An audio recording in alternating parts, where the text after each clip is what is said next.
Hey guys, welcome to another episode of KoKo's World. This is your girl Carly, and I want to start this episode first with a disclaimer.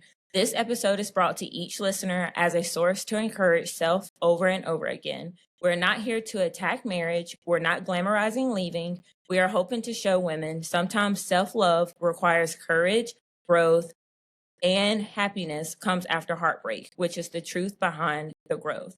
So, as I start this, I want to say healing doesn't always happen quietly. Sometimes it happens publicly. Sometimes it happens painfully. And sometimes it happens after losing the very thing you thought you could have lived without, which is you. Today's episode is about healing out loud, about the kind of growth that doesn't look polished or inspirational at first, the kind that feels like grief, like confusion, like rebuilding from the inside out. We're talking about what happens when the love of your life becomes a chapter instead of the whole story, and how sometimes losing love is what teaches you how to finally love yourself. This conversation is not about blame. It's about truth. And it's about the courage to admit that staying would have meant shrinking and leaving meant choosing yourself again. Because sometimes self-love doesn't look like candles and affirmations. Sometimes it looks like walking away. So today, as I introduce our guest, I want to say I'm interviewing my very first educator, which is I'm a little bit nervous because, as you all know, sometimes I make up my own words and my own vocabulary. But I want to welcome Amber Anderson, or as most of you may know her as Coach A. Amber is an entrepreneur, the host to her very own podcast, the Self First Podcast, where they talk about growth, healing, and becoming whole so that we can show up better first for ourselves and then for others. Amber is passionate about storytelling and building spaces where people feel seen, challenged, and empowered. Since why we align so much. As I welcome Amber, one thing that stuck with me from her bio is she said, she centers everything around helping people choose themselves first so they can live and lead from a full place. That's exactly what this whole episode is all about, and I cannot wait to unpack this episode. So please help me welcome my beautiful cousin, Coach A. Hey. Hello, Amber. How are you? I'm good. How are you? I'm great. I want to first say thank you so much for being a part of the show today and also for traveling here. Yeah, you're welcome. And don't be nervous about the teacher part because my kids at school, I'm a PE teacher, and they quickly be like, my teacher's in the building, you're a coach. And I'm like, we got the same type of degree. I get the same type of pay. Please honor me as an educator. So don't worry about it. I'm just a coach. Well, to me, you're an educator. You're the one who is actually helping our world continue to go round because the children are our future. And in my personal opinion, you should make as much as lawyers or even more. Somebody needs to hear you because I can use that. No, seriously. I mean, we need to start paying our educators more. Yes, please. Advocating over here. So before I get into just today's episode, I would love for you, if I did not share anything that you would like to share, go ahead and give you the moment just to introduce yourself and tell us a little bit about yourself and your journey of healing out loud. Yeah, no, I think you did a great job.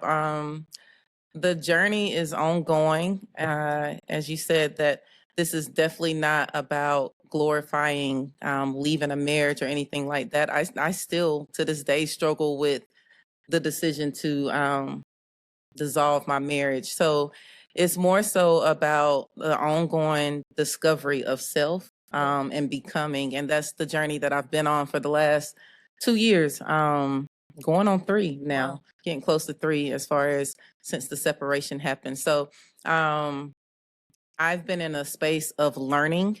And what I share and put out to the world is only things that I'm learning. It might be a year from now where I disagree with what I've learned today. So it's just all about trying to find what aligns with me and who I am. I love that. You know, in the journey of trying to be your most authentic self, one thing that I've learned in my journey of learning is you're going to make mistakes because we're human. And I personally feel that's the beauty in evolving is right. You can look back at yourself a year from now or even a month from now and being like, hey, I could have done this or that a little bit better. Yeah. But that's the point of evolving. Right. So I love that. So tell us a little bit about just your journey of, did you decide to dissolve the marriage or was it a combined decision between the two of you? I think ultimately it was combined, but I definitely was not the person that that put my foot down. Yeah. And it's not because the decision didn't need to be made. It was more so I would have probably tried to hold on, and wait and figure out till we get to the right space. Will we get to the right space? Because ultimately I didn't want to lose. So it was initiated by my ex-partner. However, I feel like she did what needed to be done for the both of us. Yeah. Yeah. I love that. So saying that you don't want to lose, that comes from the coach side of you, very competitive. Right. But also, in marriage, as I'm recently married, I've been with my partner now 11 years, almost 12. Wow. But we've been married 2 years, and people always say, like, when you get married, you need to always fall in love with that new person. And I do agree with that to an extent, because sometimes we're going to evolve at different stages, both at our life. And sometimes when you look at who you are today and who your partner is, it may not be in alignment anymore. Right. And do you honor that? Or do you, we can say, like, going to couples therapy, that only helps but so much. And the truth is, like, when is it you're not listening to your inner self, or making sure that your inner happiness is at the top of the priority list? Because if you're not aligning and you're both not happy in it, you can still always remain friends. And I think that that's where, like, resentment comes in relationships, because people feel like the title marriage is an end all be all, which that's what you do when you go for your vows. But at the same time, I do believe that we have to also honor who we are internally, and being true to our inner self. Yeah. And I think that is where we get stuck, because you get fearful of this new becoming that you are experiencing. Is the person that agreed to those vows with me whatever years ago, are they going to be okay with this newness? Are they going to accept it? I haven't even figured out how to be okay with the person that I'm becoming yet. So then I have to put myself in a situation of saying, can I even introduce this person to my partner? And so it wasn't so much of just not wanting to self-discover. It was more so the fear. And that's when I found myself stuck in who I was, who I felt like I was supposed to be, who I agreed to be. And then as you start to self-discover and become more, you realize that, man, is this okay? Yeah. So before we get too far ahead of this, because I know I kind of jumped right in. You did. I wasn't ready for that yet, but sorry. But that's the exciting part for me too. So my brain a little bit sometimes jumps before I can even catch it. But I want you to, like, share a little bit of your love story. So if you don't mind, like, give me, where did y'all meet? How long were you guys together? How long were y'all married? Give me all the details. Okay. So my ex and I, she hates when I call her ex, like she wants a better title than that. But we knew each other from childhood. Okay. I used to have an organization in my hometown where she often volunteered. So that's where my interest started to come from, is seeing her come around and knowing that we had the same interest in serving our youth and serving our community. I love that. But it was still from a distance of, working. She works with the volunteers. I have to run my program. But then it was me watching from a distance from social media, and realizing that it was even more of commonality of like in the same music, like in poetry, different things like that. So I just shot my shot one day in the inbox. We used to call it our Hello Beautiful story, because that was what I said one day. I think it was August the 1st, which ironically is National Girlfriend Day. So I said, hello, beautiful, and just kind of said, hey, I don't know if your preference is someone like me, but I'm interested. And so that's how we started getting to know one another. And it just kind of snowballed from there. If she told a story, she would say that we moved way too fast. The U-Haul phase. Yep, that's what we do.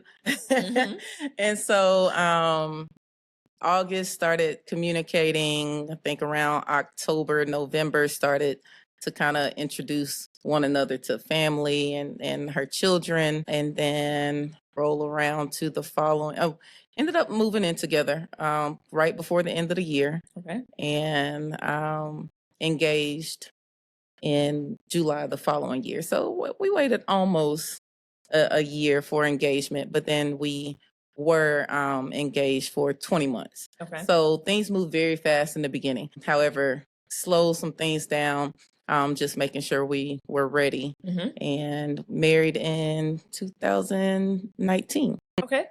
Okay. And so 2019, and is the divorce like recent, or how long were y'all actually married? We were married. We were going into, I think we had just celebrated our year 4. Okay. And so year 5 came around. We were still legally married, but we were no longer together. So divorce came a little bit shy of a year. So if you don't mind me asking, like, so year 4 happened. Did y'all celebrate? Were y'all happy, or were y'all at a place of kind of knowing, but for the world of social media and family, you were not ready to make a decision? No, we definitely we had just celebrated our anniversary in New Orleans, and we were happy, but we were intentional. We were working on some things that we had been going through at that point in time. So it was some intentionality on working on some things that were coming up that didn't feel so comfortable in the marriage. Okay. And then year 5 is when y'all just both was like, okay, this is not working out. Well, no, right after year 4 is when we made that Okay. decision. But year 5, we were still legally married, but we didn't celebrate year 5 as one. Okay. Yeah. And then how was that process of like sharing with your family and your kids? I mean, because you were helping raise her children like your own, and I don't know if you still have a relationship with them too. For sure, So for sure. how was that like really, sharing that news to them? It was rough. So I personally didn't share the news. It was a lot of guilt and shame on my end. So those 2 years, it was really me not showing up in the way that I needed to for our boys. But it was more so because I didn't keep my promise. I didn't want to see the disappointment, and I was still struggling. So she broke that news in whatever way that needed to happen. But it was a lot of, in the separation, things have to change with the dynamic of how everybody lives. So they probably knew before they were told things officially. Thank you for sharing that. And then how was it with your extended family, like your parents, and just having to be around and people being like, oh, where's so and so, or it still kind of happens to this day. Not extended family, but I can still be in the grocery store and somebody mention her name and be like, how's she doing, and different things like that. Small town. So that was probably difficult on both of our parts. Yeah. But we were just talking about this kind of today, with not even the expectation that you would ask me that type of question.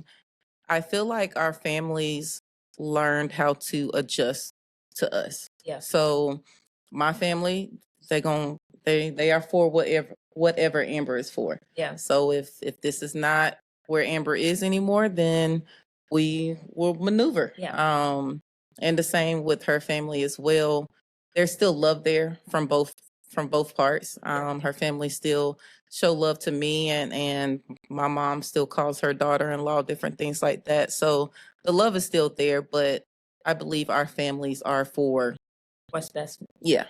Yeah, and I want to stay there for just a second, because I think that a lot of families get intertwined with relationships, right? Like, and Lord, I love the families that have been married for 50 plus years and, y'all have plots together and like all the things. But reality is, I don't think that those generations have the struggles and the pressures of what we go through in today's society. Like, one thing that my partner and I have talked about is I've always said, if I'm not the person that makes you happy when it comes to, I am not a physical touch type of person, but that is one of her love languages. She loves physical touch and she needs it. And I'm like, I am great with a blanket on my side of the corner and you on your side of the corner, and we're good. But I've had to learn to compromise. But I've also shared, like, if this is something that I'm not able to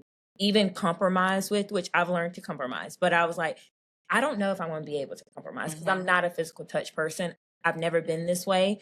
And me having to learn and evolve, like we just talked about earlier, is something that's going to take some time. And if you're not willing to work through this course with me, of me having to learn that, I don't want to make you neglect a part of your needs. So, not saying that it's wrong for me to neglect that, but that's me being honest. Right. And I'm saying, maybe we have to figure out some alternative reasons. Like, I'm not promoting polygamy, but if that makes them happy, I support that, because reality is I love my partner for who she is. And I know that she loves me for who I am, but there's certain areas where we disagree on things, such as, and I'm not saying you have to be I'm not saying polygamous in a way of like sexual relationship type of thing. I'm saying if you need to just hold someone's hand and you have a friend that's willing to hold your hand whenever y'all have like going to the movies or whatever, I don't care, because reality is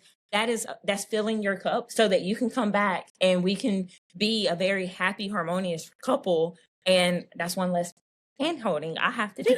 So that's what you say now until your woman start holding somebody else's hand. Well, for a very long time. You're exactly right. But I use that example because I feel that, so many people put so much pressure on not wanting to meet a person where they're at, or the fear of saying like, I don't like this, or I need this in the relationship. And then you having to kind of sacrifice your own self because you're like, well, to be honest, that's not something that I'm willing to budge on. And then you have your families that's pouring in, they're infiltrating their thoughts of, well, you need to sacrifice yourself because X, Y, and Z, this is what you signed up for whenever you got married. And it's like, but that's not true. Like, I signed up to love this person. I signed up to be who I am today and to hope that we can grow together. But if we're not able to grow together, I also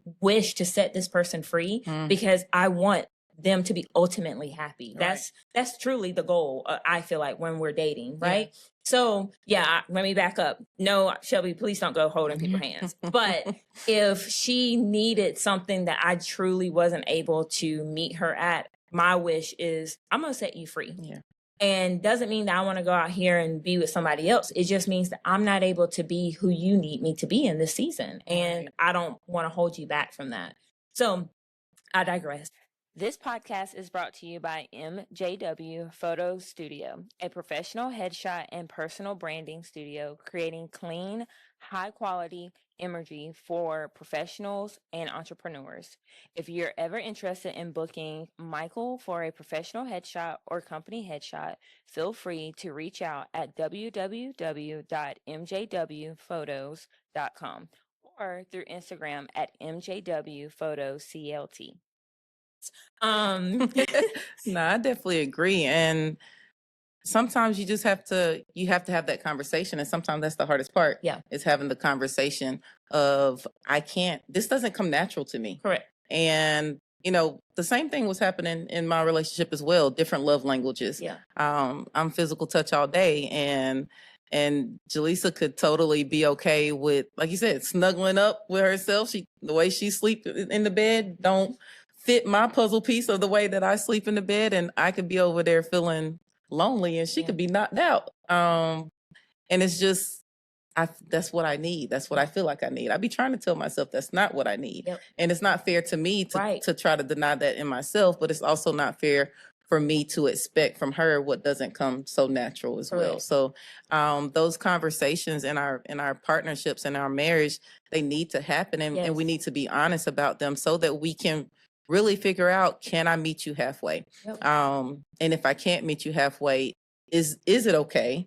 Or what other ways do we need to try to maneuver in this space? Yep, that is so true. I think more conversations needs to happen. And I think that in the midst of us, especially same-sex couples, learning how to have those conversations, we need primarily like same-sex therapists that understand these journeys. Right. Because I genuinely feel that, nothing against our couples therapist, but she primarily focused on heterosexual couples, and their struggles are not the same as our struggles. And such as the puzzle piece example, like, I am a person that I'm very hot natured, so I need my space in the bed.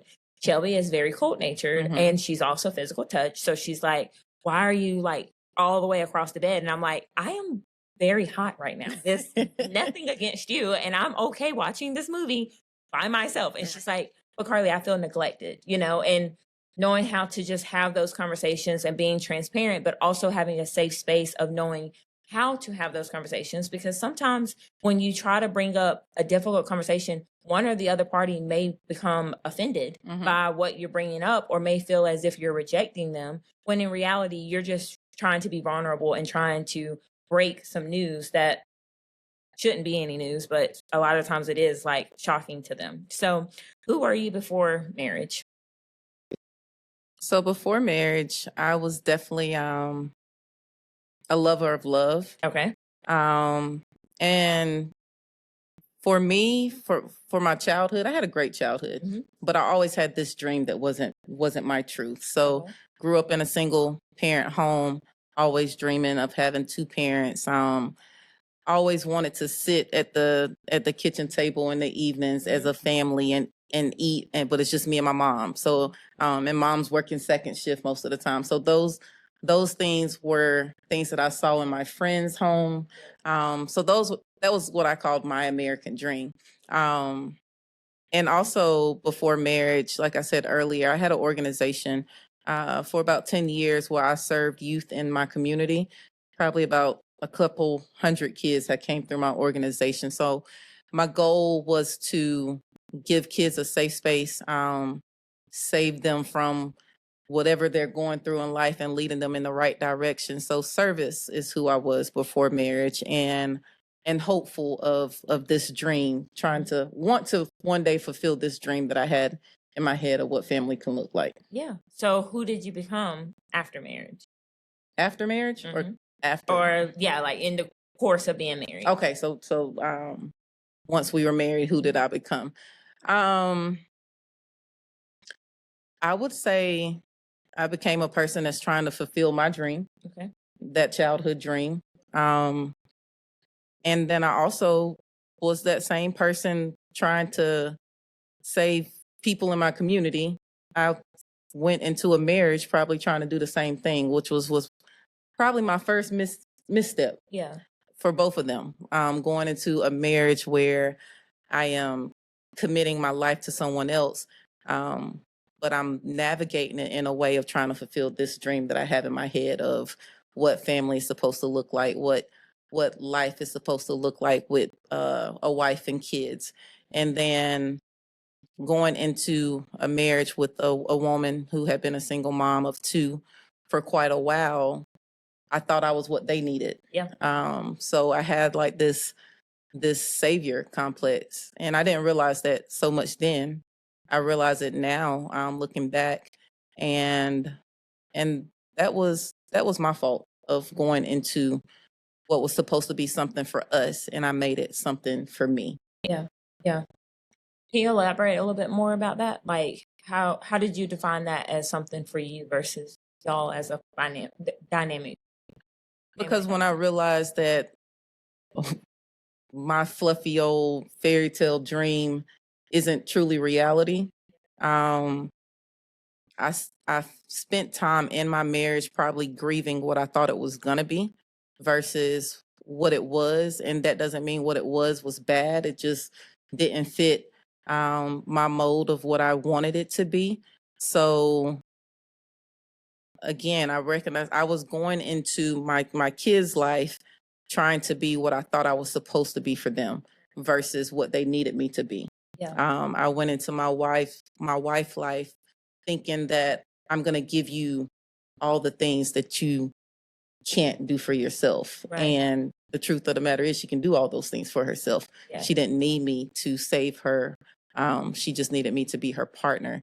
So that's what I mean. I mean that, like, everything that I was doing in my marriage, while I thought it was for them, it was a lot of that was for this dream that I had in my head. Yeah.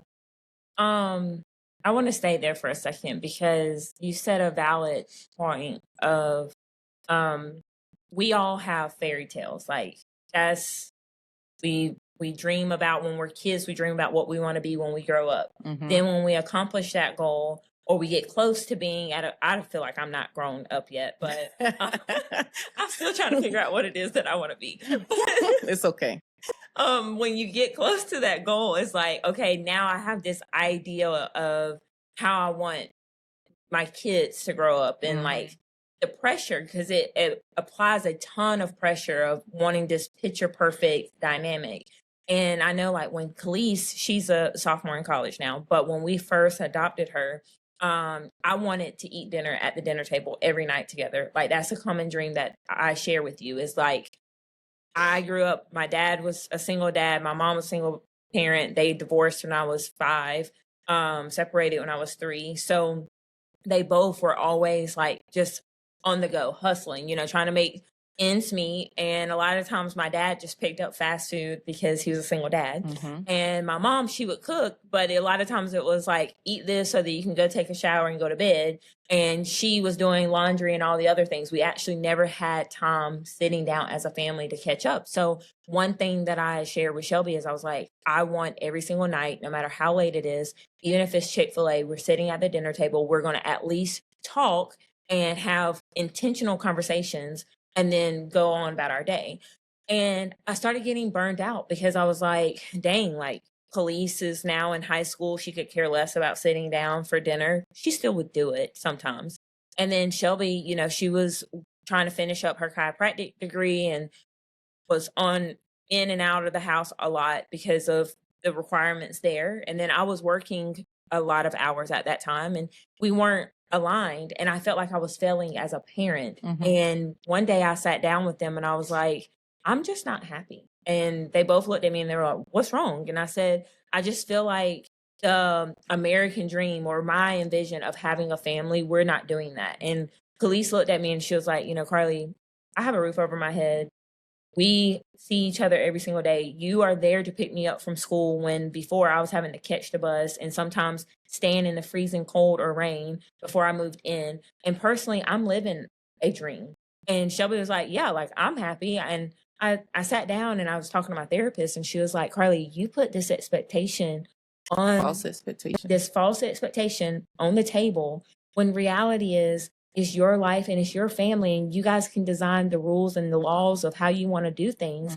And if it doesn't work for someone else, that's their business. But reality is, all that matters is y'all all are happy. And it relieved so much pressure, because I was like, dang, that imaginary story I told in my mind was not achievable. It wasn't attainable. And I felt like I was failing because of that. But reality is, we all were winning, you know? So I love that. Yeah. So yeah, I hope that in the near future, because I can only imagine based off of what I've seen on social media, your boys are very, very happy. And I love how intentional the two of you have been. I remember reading a post on Facebook about them wanting to go to a Christian school and how they were being treated because of y'all's marriage, and how y'all came together. I don't know the outcome of that situation, but how y'all came together to do what was best for your son. And I was like, that, in my opinion, is what family is all about. That is what parenting is all about, because you showed up together, you were able to protect him, or I don't know if it was both of them, but you were able to protect them from outside world harm. And in reality, when we become parents, that's our job. No matter what story we tell ourselves, we are to protect our kids from any harm that's going to come against them. So I give y'all kudos for all of that. I appreciate that. You're welcome. So at this time, like where you're at right now, how do you define love, and how do you define loving yourself? Where I am where I am right now, how do I define love? Yeah. Love for me is limitless. Um, it can spill all over and be messy at times, but I think it's the greatest gift that we can give to ourselves and to others. Love covers, and love keeps going. Yep. Yeah. I love that. And how do you define self-love?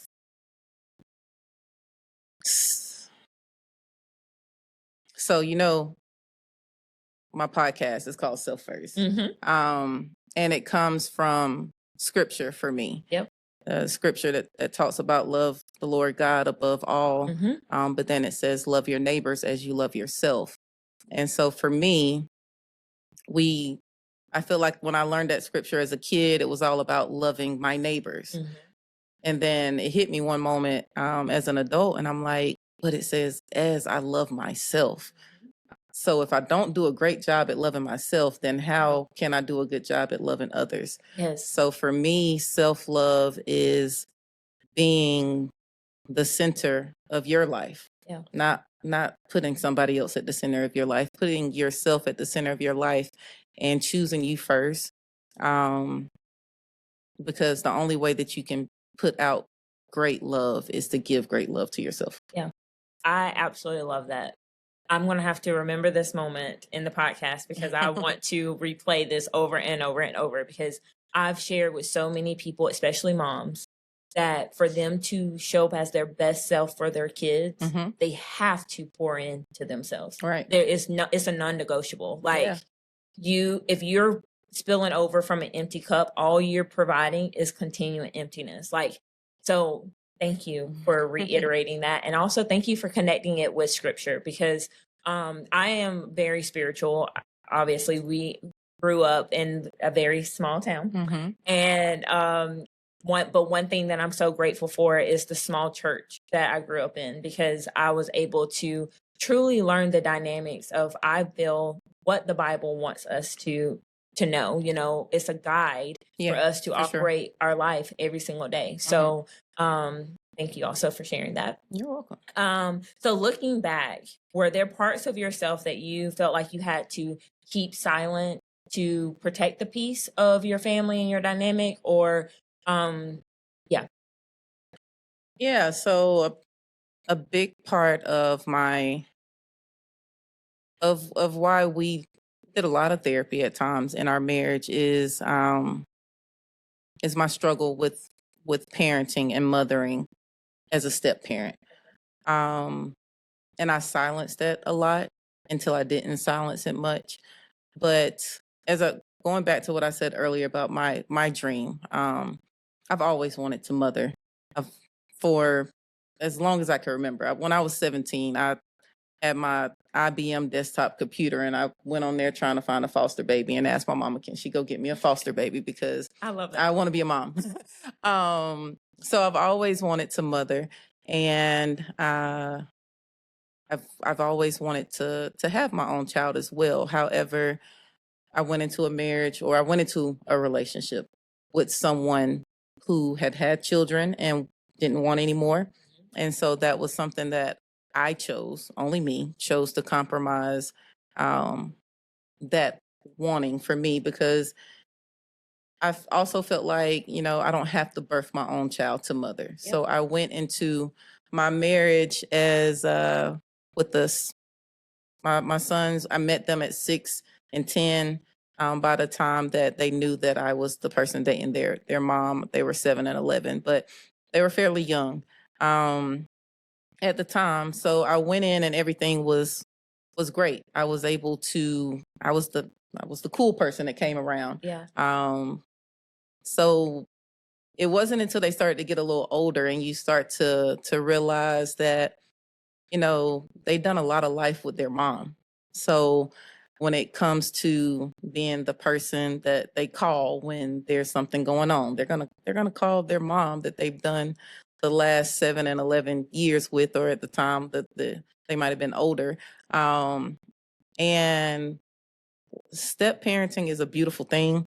I'm gonna always try to put my best foot forward. Jaleesa hates that I use the word step, but I use it in moments like this to be intentional, to make the point of saying that it's not for the weak sometimes. Mentally, it can get tough when you feel like an option versus Priority. versus priority. So in those moments where I was struggling with my insecurity as a step parent, I was quiet. I silenced those moments.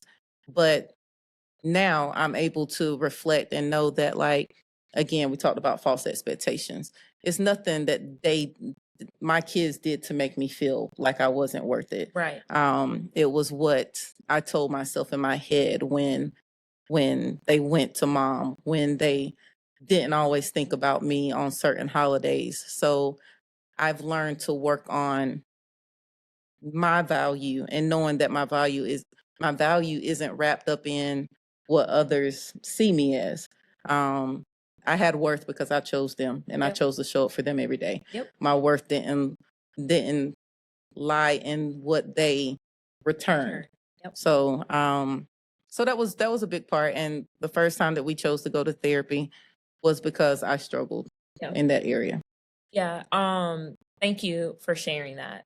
I honestly feel like I can have a whole episode on just step parents, and I like to call them bonus parents. I Mhm. have bonus parents. I have a bonus dad and a bonus mom. And I feel that I had to be like 28. I mean, I was at a big age to kind of realize the true sacrifice that, especially my stepmom, she's made more of a sacrifice than my actual stepdad, because my stepdad and my mom chose to move in together whenever I became an adult. Gotcha. Whereas they always lived separate, never had to honestly have any chores given to me by him or any responsibilities around the house. So he was kind of, like you said, the fun person. Like, we went on vacations together, and I would see him maybe once a month or once a quarter, and like, but I knew of him, but there was no, like, we had a relationship, but it was a fun relationship. Right. Whereas like my bonus mom, I moved in with her, I would say like 6 months before her and my dad got married. And she gave me chores, she was a disciplinary figure. Like, my dad always made me have to respect her. My dad traveled a lot when I was growing up. So on Wednesdays, my schedule with my dad was I would be with him every Wednesday night after school, and then every other weekend, and then all summer. So on Wednesday, she would pick me up the weeks that he was traveling, and, we would eat dinner together, and I would have to listen to her. And sometimes I did not like the way that she wanted to parent me. So I would go to my dad, and I'm so grateful because my dad would correct me and be like, no, this is what she said. We're going to treat her just as if this was your mom telling you what needed to be done. But as I got older, especially college years, I realized that, like, I didn't prioritize talking to her like I prioritized talking to my mom and my dad. If something came up at school, I would call my dad, and, I'm like, dang, like, I should have called my bonus mom, because, to be honest, she's a woman and she probably would be able to be there for me more so than my dad would be. And then I started being in therapy, and I was like talking to my therapist, and I was like, my heart have great intentions. And this story comes from, I was graduating from college, and my mom made a slideshow for me for school, and it was all these baby pictures of, like, her and my dad all the way growing up. And then I only had like 2 pictures with my bonus mom. Now, granted, I met my bonus mom when I was 12, so, but she still was in the picture from 12 to 21, so I'm like, dang, like, there should have been more pictures. And she left very upset, but she didn't feel like it was a safe space for her to tell me why she felt upset. And I felt rejected. I started creating stories in my mind. I was like, dang, like, I shouldn't have had any pictures of my mom and dad with me, because that was disrespectful to her and my dad's marriage and where they're at right now. All right. And my therapist looked at me and she was like, Carly, you'll never understand until you are put in that place of having to be the other person. because to you, she's always going to be the other person. She's never going to be a priority unless you consciously work at it. And so Khalees calls my dad Pops. And I told her, I was like, Khalees, I want you to also find a name for Kedra, because for my future children that I hope to birth, one day, if that is in God's will, she's going to be a grandparent to them. And I don't want to raise my kids knowing that she's an other person. I want them to know she's a priority in my life, and she's equally a parent to me, just like my mom and my dad. And I say that because I just feel, even in my marriage now, it is a rocky place, because Khalees, she's my niece biologically. I've been in her life since the day she was born. But to Shelby, she doesn't call when trouble happens at school. Or even like last night, she's like, Carly, do you care if I get the STARS password and username? And I'm like, it's under Shelby's name, so you're going to have to call her and ask her. And she's like, but I'm scared. And I'm like, you have no reason to be scared. And it's simple things like that where I don't know what happens in the brain, but it's like you feel more comfortable with your own parent. Even if you live with this person every single day, you know that they're going to ride until the wheels fall off for you. It's like you're still considered not a priority. And I want that to change. I think I need to do a little bit more research on why that is. But I hope that, like, in your journey, and one thing that I heard is that you are now prioritizing knowing that it doesn't change the relationship. It's just now changing the way that you talk to yourself of what you're worthy of. And hopefully in the near future, you still will be able to have more children of your own. I don't know if you like the idea of like being a solo parent, but have you ever thought about that? I've thought about it plenty of times. Right now, I think the clock is ticking. But also, I think I'm fearful again. Like one moment I'm thinking, okay, our kids are we have one adult already, and the next one is just knocking on adult's door. So it's like, I kind of understand Jaleesa when she says, why would I want to start over when now it's my time to live? So a part of me is like, maybe I just need to just keep living and enjoying life from where I'm at right now. So I just told someone a couple of weeks ago, I got about another year to figure out if I'm going to do this thing or not. Okay. Well, no matter if you choose to do it or not, those boys are your kids. Absolutely. And I do agree. I don't like the word step just because it just sounds just rough, I guess. But they're lucky to have you as a bonus mom. And to all the bonus moms and bonus dads out there, I want to say y'all are doing the Lord's work, because to be able to love unconditionally whenever you have zero biological makeup in the kid is like no different than adopting a child. And I just genuinely want people to know that, like, even though the kid today or that person today may not see the value, it's taken me, and I'm embarrassed to say, it's taken me to become an adult and truly look out inward and see how different my life turned out because of God blessing me with my bonus mom. And yeah, I want y'all to be celebrated, and I want y'all to know that y'all are doing the Lord's work, and y'all are definitely not step or secondary. Y'all are a priority and a primary source of helping raise the village that it takes to raise the kids. So thank you so much for your work, and continue on. So we talked about guilt. We talked about fear.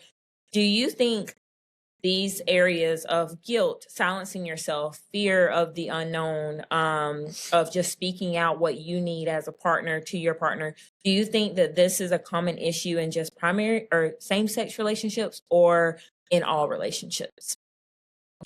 I would definitely say all relationships. Okay. Because I think we all go into our relationships, again, being a spouse, being a parent. And it's easy to get lost in that. Yeah. I also think it could, if if I want to nudge it a little bit to same sex, it could be a little bit more because we are trying to compromise. We're trying to overcompensate when it comes to, especially for me as a mass presenting woman, of being mass presenting in my home and being with someone who the world thinks supposed to have a man or should have a man. So maybe in that aspect of just always wanting to overcompensate, that you might lose yourself in the overcompensation. But I truly believe if we asked anybody, if anybody was in this seat, they would tell you that in some way, shape, or form in doing family, that they've lost their identity along the way. Yeah. This episode of KoKo's World is sponsored by Mary Roofs, the multivitamin brand that keeps my energy up, my mood balanced, and my wellness on point.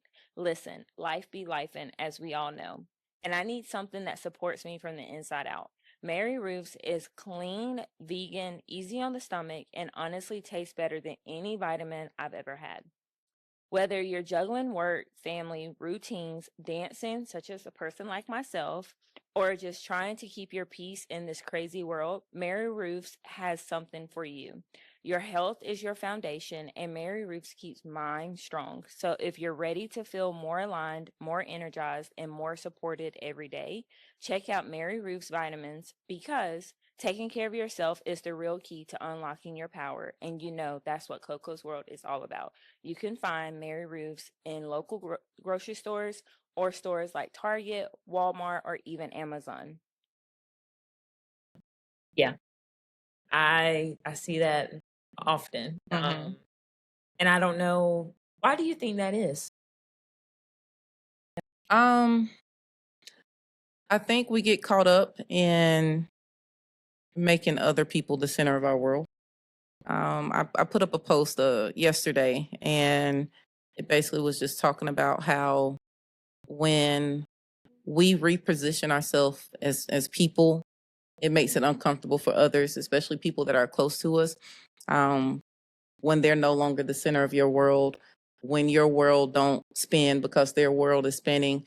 And it could sound harsh to others, but it wasn't, and it's not about their value in my life. It's more so me realizing my value in my own life. So as I have in my singleness and my undoing of things, I've been forced to figure out how to reposition. And in my repositioning, I've repositioned others that wasn't even associated with the things that I was forced to do.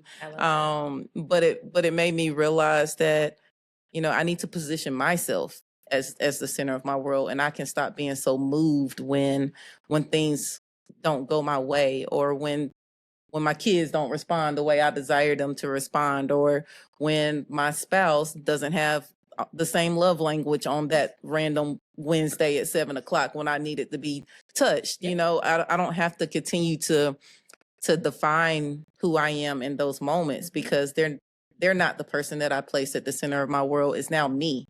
And so it allows me to give grace to people, and it allows me to I'm still full when others might not fill me up in that moment. Yeah. You've found true inner peace within yourself. I Absolutely. love that. So, how are your boundaries different now than they were years ago? I don't know if you're in the dating world. We don't have to announce that. But if you are, how are your boundaries different now? I don't have to be my last consideration. Yeah. I have a lot of boundaries now. Again, it makes people uncomfortable. I love that. But in all areas, in any form of relationship, as I have allowed myself to know myself in the way that I know myself now, I've been very intentional on protecting that. So the boundaries are being thrown up here and there, and it's not always for just my safety. It's for the safety of others as well. So so my boundaries are different because I think of me first. I love that. And so what would you tell the woman or a woman who's afraid to choose herself? I would tell a woman that's afraid to choose herself that she's worth it. that she is more than just somebody's mama, and she is more than just someone's wife, and that there is more wonder out here in the world for her to discover. I will tell her that she's fearfully and wonderfully made, and that I can't wait for her to meet who she truly is. Yeah.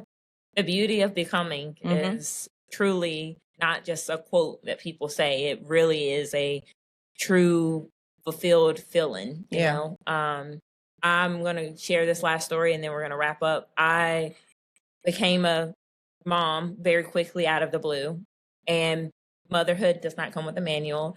And I resonate with you because I completely lost myself. My life centered around Khalees. Right. I would not hang out with friends. I would cancel date night because Khalees had a last minute project that she let us know that she had. And you know how kids are. Yep. I mean, you're an educator. They tell you the day before it's due. So I would cancel date night. I just literally neglected every inch of what I needed as a person because I felt like that's what it was called for me to do, was to sacrifice myself to be this person's mom. And I hated it. I was like, I do not like this version of me. Why did I sign up for this? And it made me be resentful and also hateful in every area because I was so miserable. Yeah. And a good friend of mine, he was like, Karly, you need to just take yourself out on a date and like look yourself in the mirror. Do you even like what you see? Right. And I always think of that every time I go to the gym, or like if I'm just in the bathroom, like getting ready for the day, I'm like, do I like what I see? And if I don't, I'm not talking about image wise. I'm saying like my inner person. Yeah. I need to fix it. Yeah. What do I need to do? Do I need to pour into myself? Do I need to have a phone call with a friend to check in? You know, what is it? Because obviously I've allowed something to kind of shift to make me not like this version. So I'm still working on boundaries. I am not the best at setting boundaries. That's something that I get in trouble for from my therapist all the time because I'll set a boundary and then I'll allow someone to walk all over that boundary. But one thing that I have stayed true of is I've made sure that I like who I have become. Yeah. And if I don't like this version of me, I give myself the freedom to continue becoming who I want to be. Grace and space. Yes. Grace and space. Yes. So, as I always leave, was there anything else you would like to cover that we have not? No.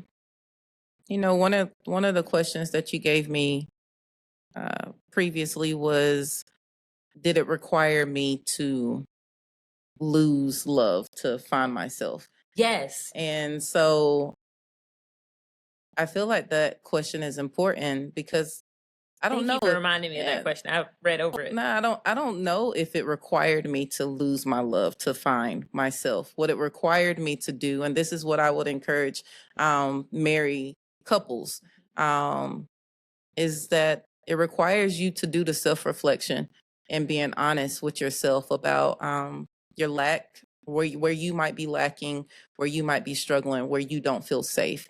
And if you first have the courage to self-reflect in that way, then you have to trust your partner to take those things to them and trust that they will love you through it. They will give you the grace and space through it. And then if that's not allowed, then maybe you need to have other type of conversations. But I truly believe if we could do it again, then a lot of grace and space could have allowed love to exist while I was still becoming and discovering. So use that as a lesson, as I'm using it as a lesson as I continue to navigate life. If we could do it again, would you? No, we not. Okay. This ain't no gossip session. Now I'm not trying to tell you what I'm trying to do. I'm just playing. No, I tell Julissa, I think I will possibly consider her a life partner for the rest of my life in some way, shape, or form, whether it's just us co-parenting, but she's truly a great friend and she truly has given me grace as I've discovered and become who I've became. And I'm grateful because I don't know if I could have did it without, I don't know if I could have did it knowing that I was grieving what I lost. and possibly knowing that there was a huge wedge between us. She's been good, and I think who I am now is because she gave me the freedom and let me go to figure that out. Well, I always believe the quote, when someone truly loves you, or if you truly have found love, it will find its way back. So I am going to continue rooting for you guys because I love love. And one thing that I do know is we go through so much. I mean, just from a same-sex relationship, you have the pressure of the outside world, but also you have the pressure of, like you said, you're mass presenting, she's not. You have the disrespect from people who like to say weird comments like she needs a strong man in her life. We know what we need. Those boys need a man in their life. Right. Like, the disrespect of, questioning your parenting and saying like women can't raise boys, and just the things that people do not know, the day-to-day things that we experience being in these relationships, and still having to show up and be our best self and know that we also are going through life one time, so we're going to make mistakes. And I was a huge advocate of you all. I really loved y'all. I thought that you were a beautiful family. You still are a beautiful family. And if there's anything that I've taken away from all the great knowledge that you've provided today with me is going to make me give Shelby her love language a little bit more. Yeah, go home and love that lady. So that she's not like, listen, Carly, I cannot do this anymore. I can compromise. And it also makes me appreciate and honestly cherish what we do have and what we have worked on. Because one thing that we've had some very hard conversations, but those hard conversations have made us be a better couple, but also better individuals for each other. Yeah. So I'm still rooting for y'all, even though it's not a gossip session, and we can talk about it on camera. Yeah, because people gonna love to hear that. I know. I mean, your views might go up. I know. I may have to just clip that part out just for that. Nah, go ahead and leave it in there. I might need to pull on that later. But as we wrap up today, I just want to leave you all with this. Y'all know that I love journaling, and I think that freely writing is the best way of being able to connect with your inner self, but also release things that no longer serve you. And so I just want you all to know, I wonder how often we confuse endurance with love, how we stay loyal to memories, to vows, to comfort, even when we're disappearing inside of them. How can we take this knowledge and check in with ourselves so that we can check in with our partners? When checking in with ourselves, being sure we are as transparent as possible and asking, how aligned am I in this life that I'm leading? Healing out loud means telling the truth about the seasons that reshapes us. It means saying that love was real and so is my growth. And we can also honor the two. Absolutely. We have the space to honor both, but sometimes we don't lose the love of our life. Instead, we lose the version of ourselves who didn't know how to choose better at that time. And in the end, that is growth. So until next time, I hope you all know to love yourself. Bye.